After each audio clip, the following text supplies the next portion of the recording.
ആ സ്നേഹമാണ് ആക്ച്വലി നിങ്ങൾ ഇപ്പം ഇവിടെ കണ്ടത്. എൻ്റെ ഒരു ടീച്ചറായിരുന്നു പുള്ളി, എൻ്റെ ഒരു ബ്രദറായിരുന്നു, എൻ്റെ ഒരു കൂട്ടുകാരനായിരുന്നു.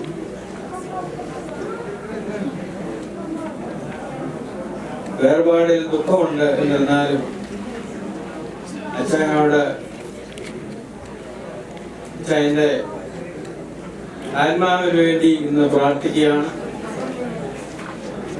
അച്ഛൻ അധികം ബുദ്ധിമുട്ട് സഹിക്കാതെ ഈ ലോകത്തുനിന്ന് വിട പറഞ്ഞു. അതിന് ദൈവത്തിന് നന്ദി പറയും. ഞങ്ങളുടെ ഈ ദുഃഖത്തിൽ വന്നു ചേർന്ന എല്ലാവർക്കും ഞങ്ങൾ നന്ദിയുള്ളവരാണ്. അതുപോലെ തന്നെ ഞങ്ങളുടെ ദുഃഖത്തിൽ ഞങ്ങളെ സഹായിച്ച ഒത്തിരി ആൾക്കാർ ഇന്ന് ഇവിടെ ഇരിപ്പുണ്ട്. ഞങ്ങൾ ഒത്തിരി ഒബ്ലിഗേറ്റഡ് ആണ് ആൾക്കാരുമായിട്ട്.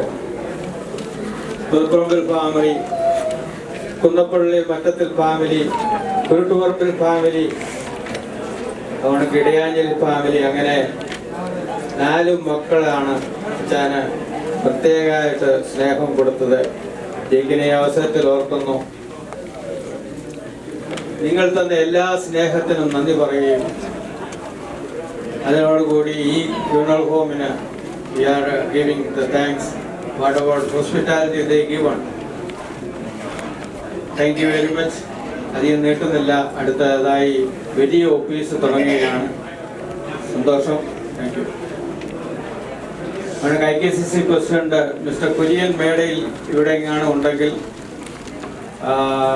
Please come forward.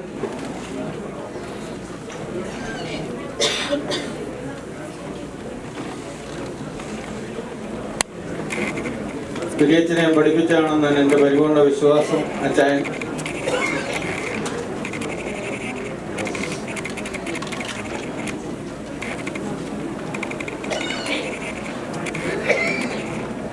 സാറിന്റെ വിയോഗത്തിൽ ദുഃഖാർത്ഥരായിരിക്കുന്ന കുടുംബാംഗങ്ങളെ, സഹോദരി സഹോദരരെ, IKCയുടെ പ്രതിനിധി എന്നതിനേക്കാൾ കുഞ്ഞിക്കുട്ടി സാറിന്റെ നാട്ടുകാരനും അയൽവാസിയും എന്ന നിലയ്ക്ക് അദ്ദേഹത്തെ ഞാൻ ഇവിടെ അനുസ്മരിക്കട്ടെ. ഇവിടെ ഇരിക്കുന്ന പലർക്കും കുഞ്ഞിക്കുട്ടി സാറിനെ വിമല, എസ്മ, സാലിയ, ജേക്ക് എന്നിവരുടെ പിതാവ് എന്ന നിലയിൽ നന്നായി അറിയുമായിരിക്കും. എന്നാൽ എനിക്ക് അദ്ദേഹത്തെ എൻ്റെ ചെറുപ്പം മുതൽ നന്നായി അറിയാം. എൻ്റെ ചെറിയ ക്ലാസ്സുകളിൽ അദ്ദേഹം എൻ്റെ ഇംഗ്ലീഷ് മാഷനായിരുന്നു. നാട്ടിലെ ധാരാളം വിദ്യാർത്ഥികൾക്ക് അറിവിൻ്റെ വെളിച്ചം പകർന്ന നല്ലൊരു അധ്യാപകനായിരുന്നു അദ്ദേഹം. നിങ്ങളിൽ പലർക്കും ഒരുപക്ഷെ അറിയാത്ത അദ്ദേഹത്തിൻ്റെ